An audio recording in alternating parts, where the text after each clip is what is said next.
성도는 하나님의 백성이다 이렇게 말합니다. 그렇기 때문에 세상 사람들과는 분명히 차이점이 있어야 된다. 다른 점이 있어야 된다. 아니, 보여주어야 된다. 이렇게 성경은 이야기하고 있습니다. 하나님의 백성들이 세상 사람들과 아무런 차이가 없다고 한다면 하나님의 영광을 가리기 때문에 그렇습니다. 그냥 나 혼자의 문제가 아니라 하나님의 영광을 가리기 때문에 우리는 세상 사람들과 구별되고 세상 사람들과 다른 선한 영향력을 끼치는 삶을 살아야 되는 거예요. 하나님의 백성, 이 성도들이 지내야 될 특징들이 무엇인가? 성경은 우리에게 여러 가지 부분으로 말씀을 해주고 있어요. 세상 사람들과는 다른 거룩함. 이 거룩은 뭐겠어요? 점잖은 삶이겠어요? 그게 아니라 하나님과 동행하는 삶. 하나님은 이스라엘 백성을 자신의 백성으로 삼겠다 약속하셨잖아요. 그리고 그들의 왕이 되어주시겠다. 그들을 인도해 주시겠다. 신명기 7장 6절에 보면 이렇게 말씀하죠. 너는 여호와 네 하나님의 성민이라. 네 하나님 여호와께서 지상 만민 중에서 너를 자기 기업의 백성으로 택하셨나니. 세상의 많은 민족들 가운데 이스라엘을 선택하시고 이스라엘의 하나님이 되어 주셨다. 이렇게 말씀하고 있어요. 하나님이 이스라엘의 왕이 되어 주셔서 이스라엘 백성들은 왕정국가, 하나님의 다스림을 받는 백성이다. 이렇게 얘기하고 있는 거죠. 하나님의 다스림을 받고 있다는 사실을 어떻게 알 수 있을까요? 성경 다양한 곳에 다양한 방법으로 하나님이 우리의 왕이고 하나님이 우리를 다스려 주신다는 증거가 나타나고 있죠. 그 중에 가장 대표적인 것은 뭐냐면 출애굽 사건이에요. 애굽에서 400만 명이 넘는, 그렇잖아요. 60만 명, 남자만 60만 명, 장자들. 400년 동안, 그죠? 400년 동안 종살이 하던 앞에 몇십 년은 요셉이 국무총리가 되어서 그때는 노예 생활을 하지 않았죠. 요셉을 알지 못하는 왕들이 세워지면서 이 이스라엘 백성들이 노예로 전락하고 만다고요. 자그마치 400년 동안 그런 삶을 산다고. 얼마나 기가 막히겠어요. 우리 일제강점기 36년만 하더라도 아직까지도 흔적이 남고 아직까지도 그 상처가 큰데 400년 동안 종살이 했으니까 이거 얼마나 크겠어요. 그죠? 그런데 그런 이스라엘 백성들을 애굽에서 구출해내는 것. 이것이 보면 하나님이 이스라엘을 다스린다. 이것에 가장 증명할 수 있는 대표적인 사건이다. 이렇게 이제 보게 됩니다.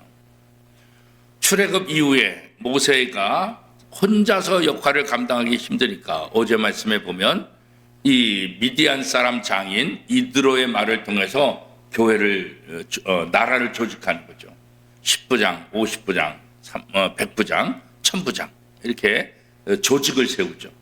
그래서 이 조직을 통해서 모세로 하여금 잘 효과적으로 이끌어갈 수 있도록 조언을 해주는 것이 바로 이방인인 장인 이드로의 역할이죠. 그리고 이제 교회, 나라가 조직을 갖게 되고 체계를 갖게 됩니다. 그런데 더 중요한 것이 있죠. 무엇이겠습니까? 조직을 아무리 잘 세웠다 할지라도 하나님의 백성답게 살지 않으면 그 조직이 무슨 소용이 있겠어요? 조직을 잘 만들어놔도 그 조직을 움직이는 사람들이 제대로 되지 않으면 아무리 좋은 조직이라 할지라도 엉망인 거예요. 그죠? 하나님의 백성이 되기 위해서 필요한 것들. 오늘 본문에 보면 이스라엘이 하나님의 백성으로 변해가는 그런 모습들을 이제 출애굽기에 쭉 설명하고 있잖아요. 이 광야 과정을 통해서도 400년 동안 애굽에 종살이했던 몸에 물들었던 그 모든 노예 근성들을 조금씩 그 물을 빼가는데 적어도 40년이 걸렸다고요. 그죠? 이 출애굽기의 말씀을 보면 우리 역시 하나님께서 우리에게 원하는 것이 무엇인가 이것을 또 우리가 공부할 수 있게 되죠.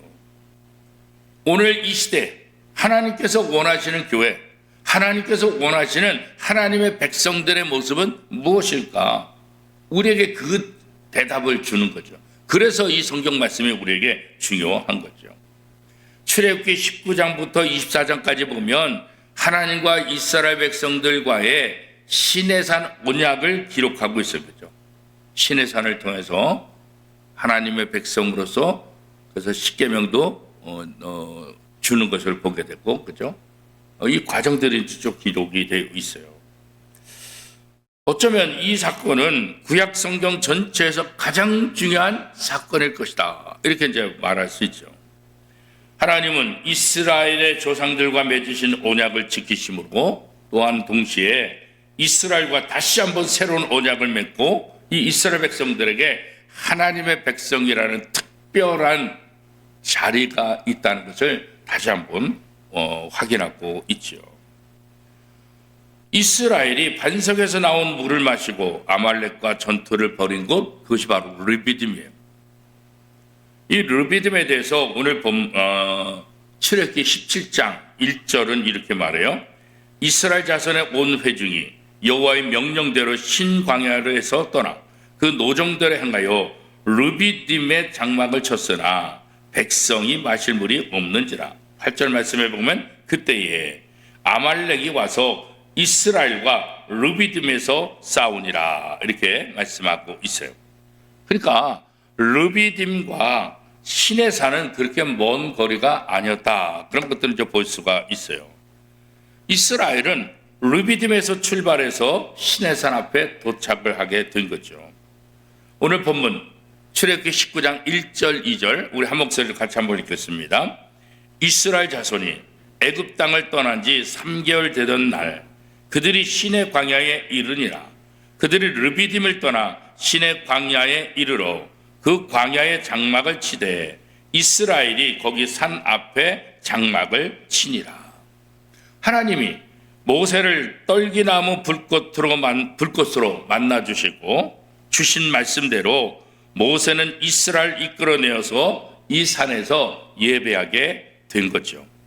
출애굽기 3장 11절 12절 말씀에 보면 모세가 하나님께 아뢰되 내가 누구이기에 바로에게 가며 이스라엘 자손을 애굽에서 인도하여 내리까. 하나님이 이르시되 내가 반드시 너와 함께 있으리라. 내가 그 백성을 애굽에서 인도하여 낸 후에 너희가 이 산에서 하나님을 섬기리니 이것이 내가 너를 보낸 증거니라. 애굽의 왕에게 갔을 때 내가 무슨 말을 하니까 내 백성 유월절을 지키게 하라. 이렇게 이제 모세가 이야기하잖아요. 그러면 그 바로가 도대체 누군데 이렇게 얘기할 거냐? 그래서 하나님은 스스로 있는 자다. 이렇게 하나님에 대한 존재를 이야기해 주는 것을 보게 되는 거고, 또 이렇게 이스라엘 백성들을 이끌어내 온 것, 이것이 바로 하나님께서 모세를 보낸 증거다. 그 일을 위해서 내가 너를 보냈다. 그러니까 하나님께서 이스라엘 백성들에게 원하는 것은 400년 동안 하나님 앞에 예배하지 못했던 이 이스라엘 백성들이 이제는 하나님 앞에 나와 예배하는 공동체, 예배하는 민족이 되기를 원하셨다. 그런 것을 보게 되는 거죠. 그리고 모세는 그때처럼 하나님을 산에서 만났고 이스라엘 백성들의 전할 말씀을 받고 있죠. 오늘 보면 출애굽기 19장 3절 말씀 같이 읽겠습니다. 모세가 하나님 앞에 올라가니 여호와께서 산에서 그를 불러 말씀하시되 너는 이같이 야곱의 집에 말하고 이스라엘 자손들에게 말하라. 그러니까 하나님은 이스라엘 백성들에게 하신 약속은 반드시 지킨다는 거예요. 그러니까 하나님의 백성이 해야 될 가장 중요한 것은 뭐냐? 하나님의 약속의 말씀을 신뢰하는 거예요. 하나님의 약속의 말씀을 끝까지 붙잡는 거예요. 이게 하나님의 백성의 가장 중요한 특징이다. 왜? 하나님은 약속하신 하나님. 하나님은 조상들에게 약속한 것을 반드시 지키시는 분이기 때문에 이스라엘 백성이 된다는 것은 그 하나님의 약속을 마지막까지 붙잡는 삶을 살아가는 것, 이게 바로 이스라엘 백성들의 특징이다. 이렇게 얘기할 수 있는 거예요. 성경에 기록된 하나님의 약속들, 어떻게 보면 인간의 눈으로 보는, 또 인간의 머리로 생각할 때는 불가능한 것이 너무 많죠. 말도 안 돼요. 잘 믿으려고 하지 않게 되는 거죠. 그러나 하나님이 지금까지 약속한 것을 안 지킨 적이 있는가? 한 번도 없죠.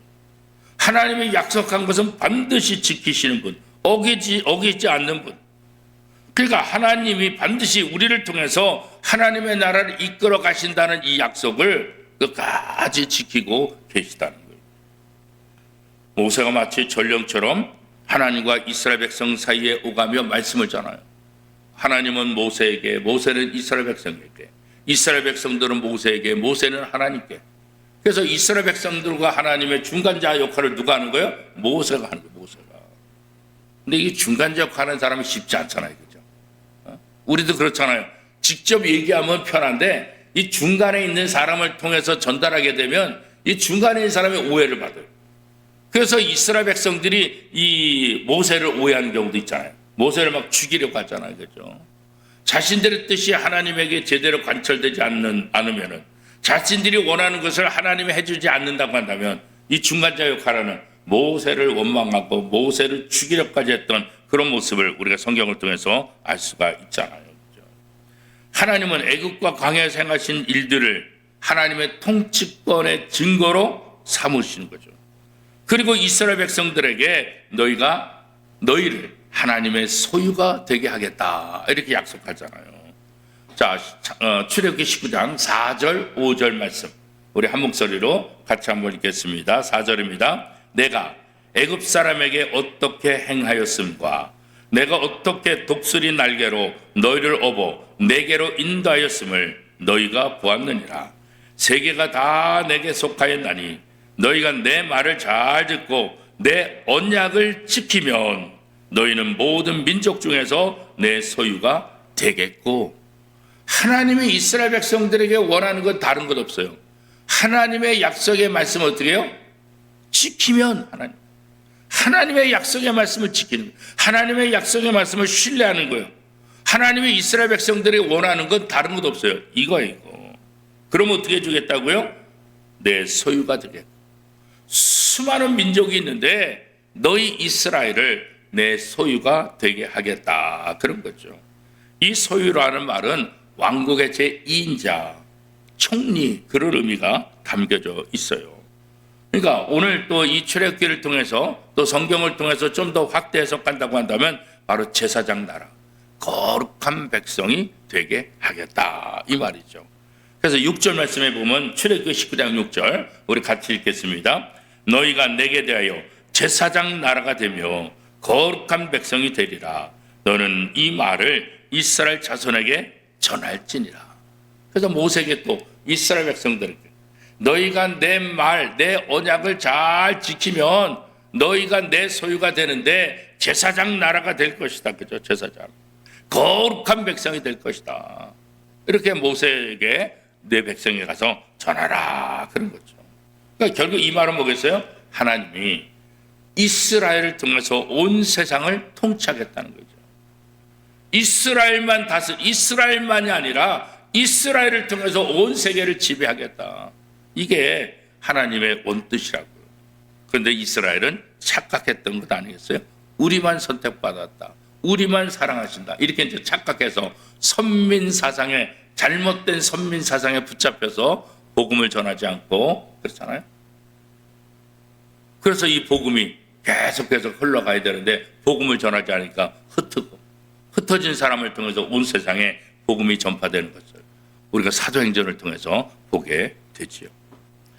마치 에덴 동산을 아담에게 맡겨 통치하셨듯이 종도를 타던 요셉을 애굽의 총리가 되게 하셨듯이 이스라엘을 이제 온 세상의 왕이신 하나님이 통치하시겠다. 하나님이 다스리시겠다. 이렇게 이제 말씀하고 있는 거예요. 그죠? 이스라엘은 하나님의 임재를 상징하는 빽빽한 구름 앞에 선 상황에서 이 놀라운 제안을 받게 되는 거죠. 출애굽기 19장 7절, 8절, 9절 우리 같이 한번 읽겠습니다. 7절 모세가 내려와서 백성의 장로들을 불러 여호와께서 자기에게 명령하신 그 모든 말씀을 그들 앞에 진술하니 백성이 일제히 응답하여 이르되 여호와께서 명령하신 대로 우리가 다 행하리이다. 모세가 백성의 말을 여호와께 전하매 여호와께서 모세에게 이르시되 내가 빽빽한 구름 가운데서 네게 임함은 내가 너와 말하는 것을 백성들이 듣게 하며 또한 너를 영원히 믿게 하려 함이니라. 모세가 백성의 말을 여호와께 아뢰었음이니라.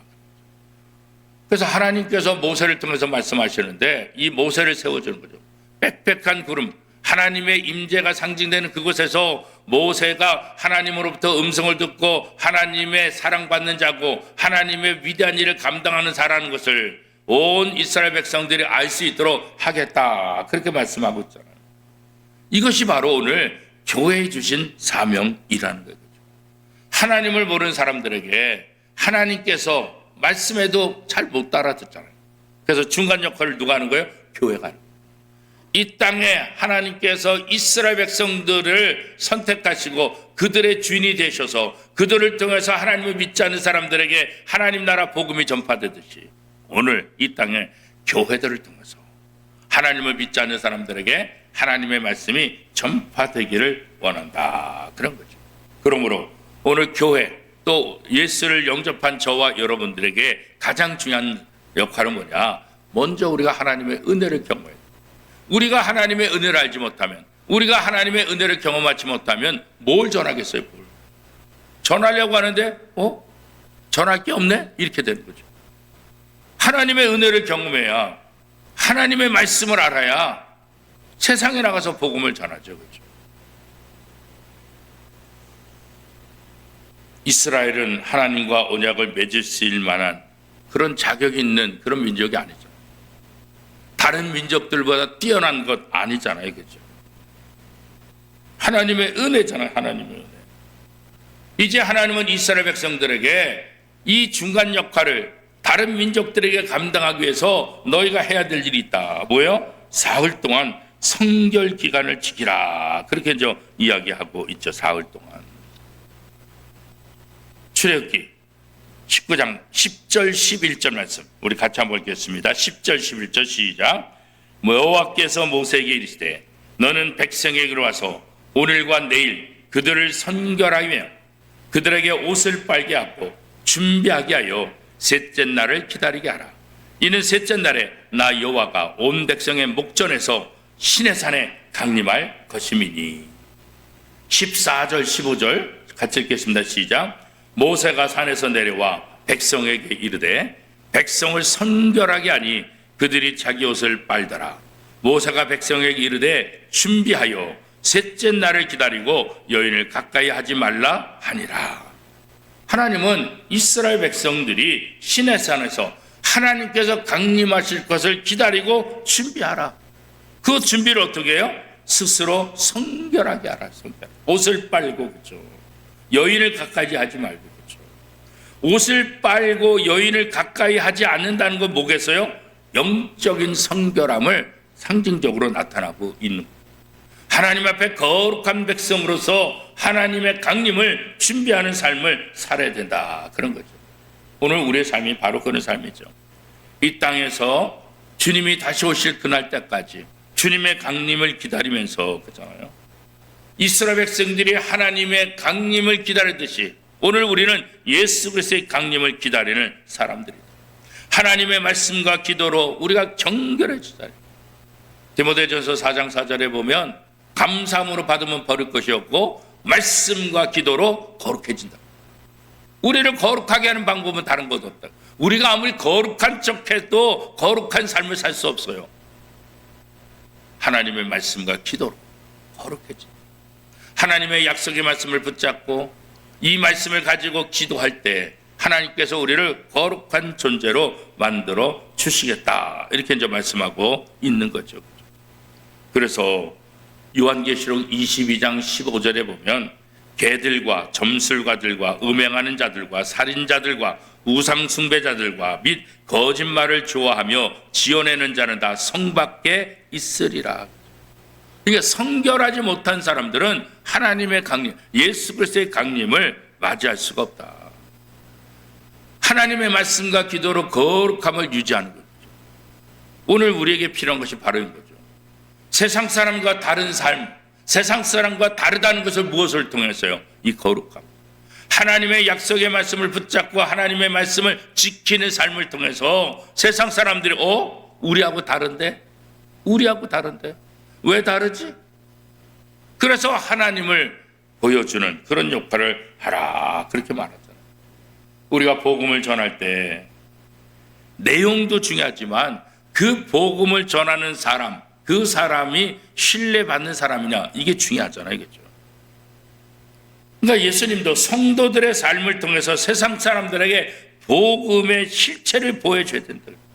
하나님의 나라를 소망하는 가운데 사랑으로 섬기는 삶을 통해서 하나님의 구원, 하나님 나라 복음을 전해야 된다. 그래서 마태복음 5장 16절에 보면 이같이 너희 빛이 사람 앞에 비치게 하여 그들로 너희 착한 행실을 보고 하늘에 계신 너희 아버지께 영광을 돌리게 하라. 그런 거죠. 구별된 삶, 거룩한 삶. 우리의 삶을 통해서 믿지 않는 사람들이 하나님 아버지께 영광을 돌릴 수 있어요. 그게 바로 하나님께서 이스라엘 백성에게 원하신 거고 오늘 이 시대는 교회와 성도들에게 하나님께서 원하시는 것이다. 그런 거죠. 또 산의 경계를 정하시고 그 경계를 범하지 말라 이렇게 말씀하시죠. 만약 사람이든지 짐승이든지 이 경계를 넘으면 어떻게 해요? 죽을 것이다. 죽일 때도 그 안에 들어갈 수도 없고 그렇잖아요. 지성소에 들어간 대제사장이 죽었을 때 사람이 들어가서 지성소에 들어가서 대제사장을 끌어올 수 없잖아요. 들어가면 지성소는 대제사장만 들어가기 때문에 일반 사람이 들어가면 그냥 죽잖아요. 그죠? 그래서 어떻게 해요? 이 대제사장 발에 끈을 묶는 거 아니겠어요? 방울을 흔들게 하고. 그래서 이 줄을 흔드는데 아무런 흔적이 없다. 그러면 죽은 거예요. 그러면 줄로 그 시체를 끊어내야 되는 거지. 사람이 들어가서 시체를 끌어보면 그 들어간 사람도 즉시 죽는 거예요. 오늘 성경에도 오늘 본문에도 바로 그 얘기를 하고 있는 거예요. 만약에 경계를 넘어서 하나님의 말씀대로 살지 않아서 사람이든 짐승이든 죽게 되면 또 그렇게 범한 사람을 또 죽여야 되는 그런 상황 속에 있을 때 그들 속에 들어가서 죽일 수 없다는 거죠. 그래서 어떻게 해요? 돌을 던지거나 화살로 죽여야 된다. 이렇게 말하고 있죠. 자, 출애굽기 19장 12절, 13절 말씀입니다. 12절 너는 백성을 위하여 주의 경계를 정하고 이르기를 너희는 삼가 산에 오르거나 그 경계를 침범하지 말지니 산을 침범하는 자는 반드시 죽임을 당할 것이라. 그런 자에게는 손을 대지 말고 돌로 쳐 죽이거나 화살로 쏘아 죽여야 하리니 짐승이나 사람을 막론하고 살아남지 못하리라 하고 나팔을 길게 불거든 산 앞에 이를 것이니라 하라. 그런 거죠. 하나님이 신의 산을 하나님의 거룩한 성전, 하나님이 임재하는 성소로 삼으셨기 때문에 거기에 죄인인 우리들이 함부로 들어갈 수 없다. 그런 거죠. 이 성소는 나중에 하나님과 이스라엘 백성들이 만나는 장소로 활용이 됐잖아요. 이거죠. 그러니까 성막에 들어가기 전에 하나님은 그 산을 성소로 삼으셔서 일반인들의 접근을 막으시기 그러죠. 구별된 장소로 이스라엘 백성들이 머물 수 있는 것과 머물지 못하는 것 구별하시는 거죠. 하나님의 영광 앞에 설 수 있는 장소를 정해 주시는 거죠. 자격 없는 우리가 예수 그리스도의 보혈을 힘입어서 하나님 앞에 담대히 나갈 수 있게 되었다라고 성경은 이야기하고 있잖아요. 하나님은 백성들의 접근이 허락되는 범위를 정하시고 백성과 산의 경계를 삼으셨다.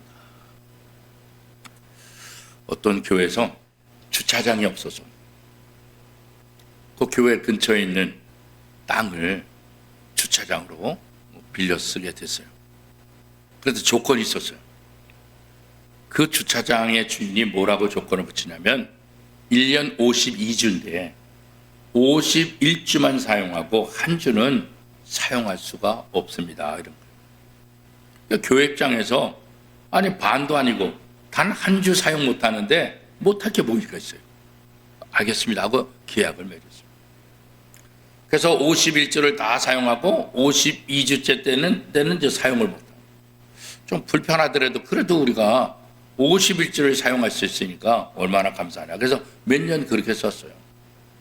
몇 년을 그렇게 쓰다 보니까 궁금한 거예요.